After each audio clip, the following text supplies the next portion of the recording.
What's good, everybody? I'm back with another one. Coming today with positive vibes. And today we're going to talk about 5 things that you should not do in a studio session. That's right, I'm talking to you. You can only learn and you can only get better. You want your studio sessions to be as smooth as possible. You want no friction, no nothing. You just want straight chemistry and good vibes. So, my first tactic of what you shouldn't do in the studio is no phones. Now, I feel like it's okay to have it like maybe on vibrate or something like that, but if you're recording, you don't want none of that vibration in the recording, especially if you're using your phone and it's right by the mic.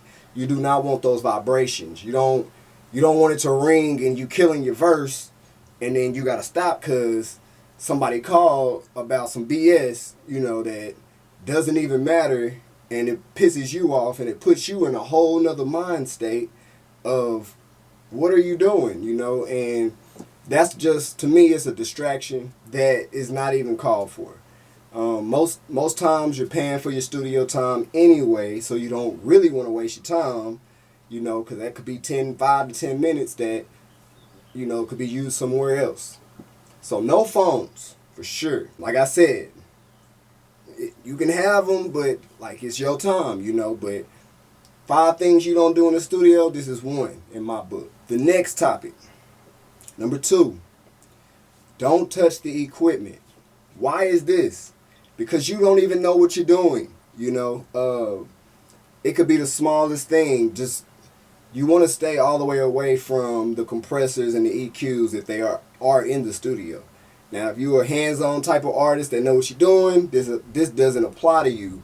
Or if you have that chemistry with the producer where you can go and do things on your own, those things are possible. But you do not want to throw the producer off and you do something that he don't know about or she doesn't know about. And that just kind of ruins, I'm not going to say the sound, but it's certain levels and certain things set at a certain way for you, for the artist, for whoever it is recording. And you don't want to mess none of these things up. So, and that also goes with the chemistry of the producer. You don't want to interfere with his thought process or what he's thinking.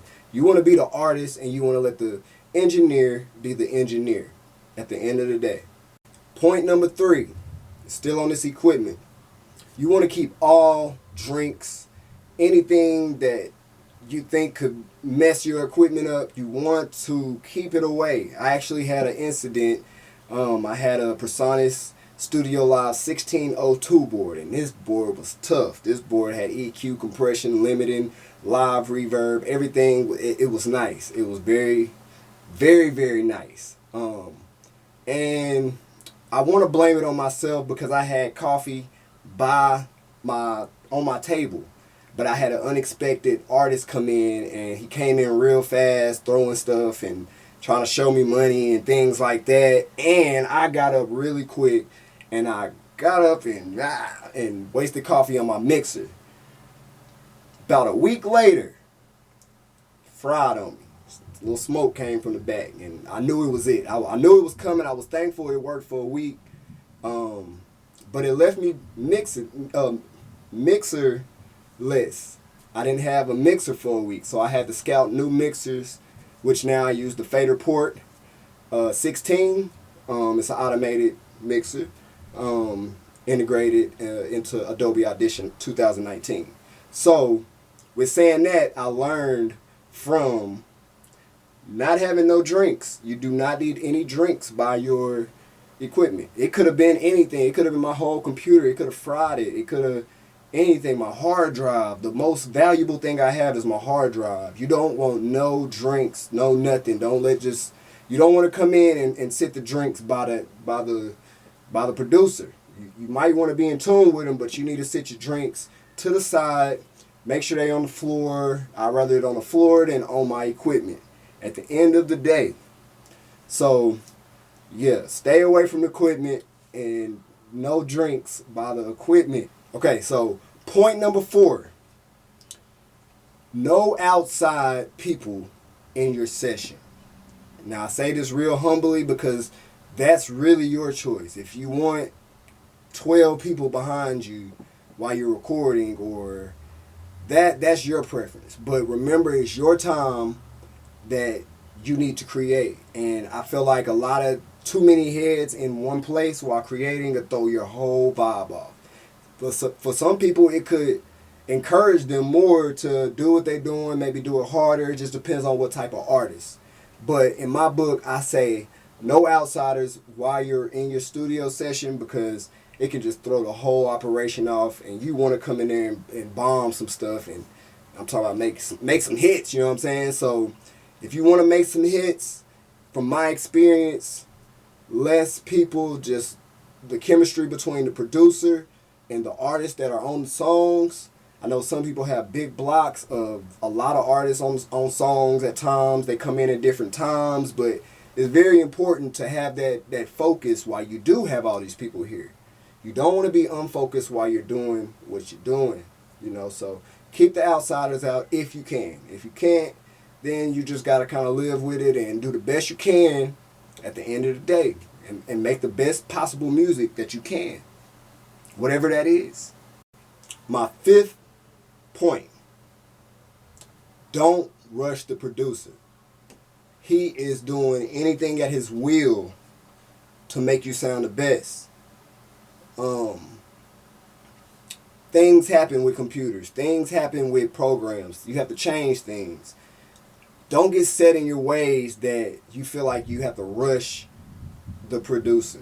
The producer is there for you, and he's moving at the fastest possible rate. So I got to look out for the producers out there. We doing the best we can, like I say, technology fails, things happen. You just got to go with it, and make sure you bring your A game when it is time to record. When it's time to record, I'm sure everything goes smoothly. And if it doesn't, you might just have to wait a few seconds or so. I mean, that's part of the game. You go anywhere, do business. Sometimes you got to wait in line at Walmart. You got to wait in line in a lot of places. And this is the time, that, that's kind of an odd way to put it, but let's bring it back home. When you go to Walmart, you're doing business with Walmart. You're buying something from Walmart. They take your time to go to Walmart. You know what I'm saying? And you giving them your money for their product, and you have to wait in line to get your product, to purchase it. Kind of look at it like that. That's not really a good analogy, but I feel like it applies to your studio time. You have to treat it like that. So, yeah. So these are my 5 things that you shouldn't do in a studio session. 5 things that you would not allow yourself to fall captive of in this process, because it's very important for your studio sessions to go smoothly. You want perfection. If you want like right on results, like you can do that. If you rush the producer though, you're going to sound kind of sloppy, and you have to do it in the mix after, but each producer should have like a little setup, of your voice, especially if y'all work together a lot.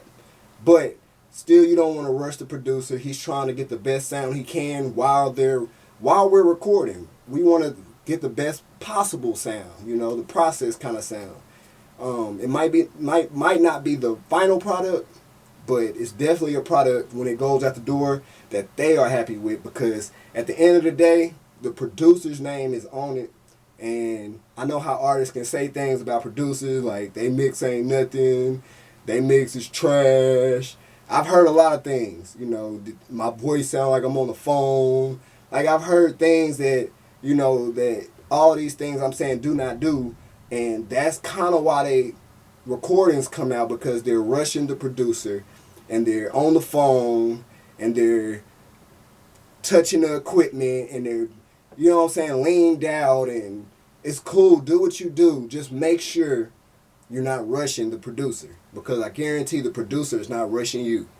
So these are my 5 things not to do in the studio. So I hope I helped somebody. And you got to be great today, because tomorrow you just got to be great today, So saying that, Mr. Mixer, I'm out this thing. Mr. Mixer, producer tips. Hey.